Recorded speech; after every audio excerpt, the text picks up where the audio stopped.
After 2 months of living in a construction zone, our DIY RV renovation is coming to a close. Today I get to share our first before and after, how we turned this Saw movie bathroom into a spa-like oasis worthy of the road. Stay tuned. Ready? 3, 2, 1. Hi there, I'm Elisa. After years in the tech industry, I was exhausted by the pressure. So I quit the capitalist hustle. Now I live in a tiny house with my partner and pup, learning to live simply and stress-free. I share that journey here. Hit subscribe and join us in the slow carve. Hey carvers, welcome back to the channel. Today is our first before and after review, and I am so excited to show you our RV bathroom post-renovation. Yes, I'm talking to you from my bathroom today. In the entire RV renovation, we had these kind of two things that we were balancing. It was making sure the space was functional, given that it was a tiny house on wheels, and then it felt like home because we were going to be living in it permanently. So when it came to the bathroom, there were a few main challenges. The aesthetics were awful. It felt like something clinical, hospital-like, maybe even something out of a Saw movie. So we definitely needed to work on that. There was also some cracking and damage to the plastic because the RV was about 20 years old. And then also the ability to move around, keep things safe and from falling when you're in transit without having to shift things around every single time you wanted to hit the road. As far as how we wanted the space to feel, we wanted to make sure that we were feeling cleaner when we came out of the bathroom than when we came in. And that definitely wasn't going to be the case if we left it the way it was. We also wanted to make sure that it felt restful and kind of spa-like, and that it felt like a permanent bathroom, not something that was in a vacation vehicle, for example. So we wanted to make it feel as much like home as possible. So one of the first things I did was paint the space a consistent color. So you'll see that we picked like a nudie color, and it's really cool because throughout the day sometimes it'll feel a little bit more pink, a little bit more kind of khaki, and it immediately made the space feel so much bigger because everything was a consistent color. So after painting the space all one color, we wanted to address the more functional issues of the space being watertight. It's really dangerous in an RV to have water seeping in places because of rust, because of mold, that kind of thing. And we realized the biggest cracks were actually on the floor. So after having siliconed them, when we'd stepped back into the bathroom, they started to crack again. So we needed to find a way to redistribute the weight more evenly, and then also protect from stuff collecting in that silicone and looking gross. So what we ended up doing was actually building out these little pallets. A lot of the time you'll see like furniture and things built out of these in DIY projects on Pinterest. And what this helped us do was raise the floor just a little bit and distribute the weight when you step down on it. And it also allowed us to change what would have been a plastic kind of painted floor, and probably a mess, into a wooden floor. The other really cool thing that was a really bold move was actually painting the floor and the shower black.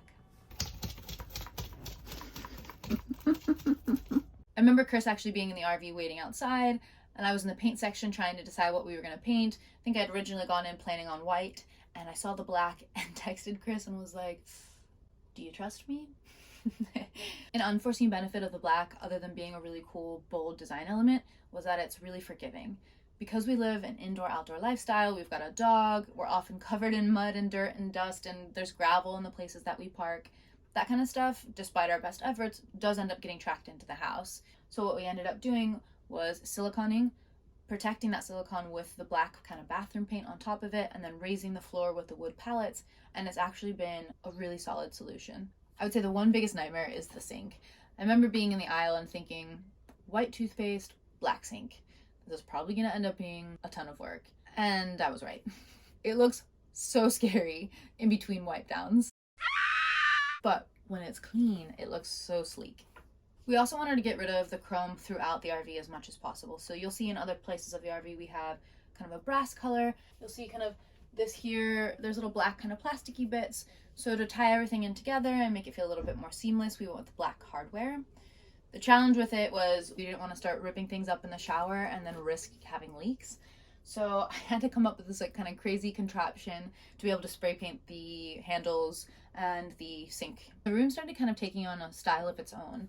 It definitely had the spa vibes that we were looking for, but it started to get this kind of Japanese infusion that we hadn't originally planned for. So I had this kind of spark of inspiration. There's a type of Japanese wood that they fire burn, and it's actually supposed to be super water resistant. This stuff has been around for so long because of what it does to the material. So I wanted to kind of harken back to that by doing a really dark stain. So I just sanded it back and then painted it a darker color. And it also complemented the black that we had painted throughout. just added a little bit of depth. Because we knew we'd spend at least some time in campgrounds, we wanted to make sure that we had privacy.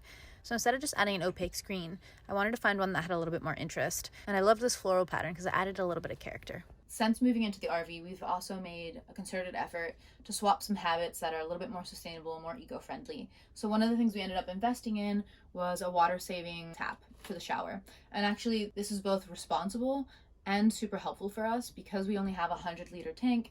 This helps us really manage our water. So our showers really only take up about 6% of our supply for each person.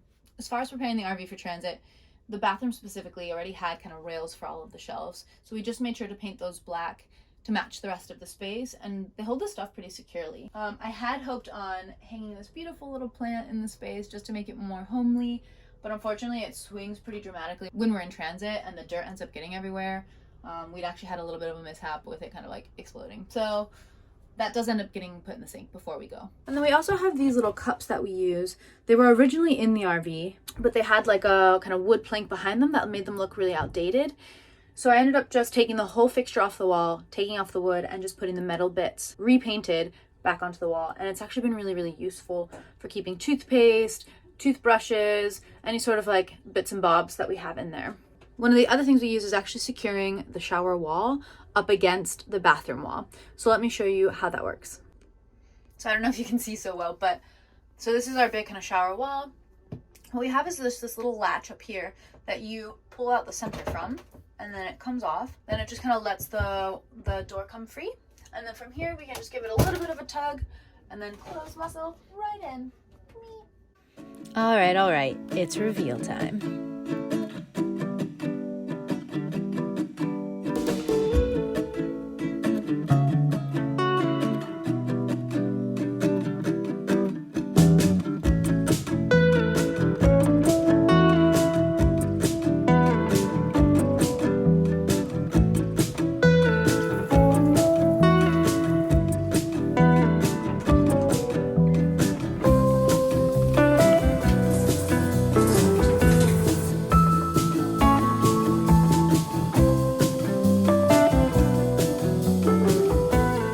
Alright guys, that is all for today. Thanks so much for coming and hanging out in my bathroom with me. Don't forget to like and subscribe. Let me know down in the comments if you'd be brave enough to do a black bathroom. Until next time,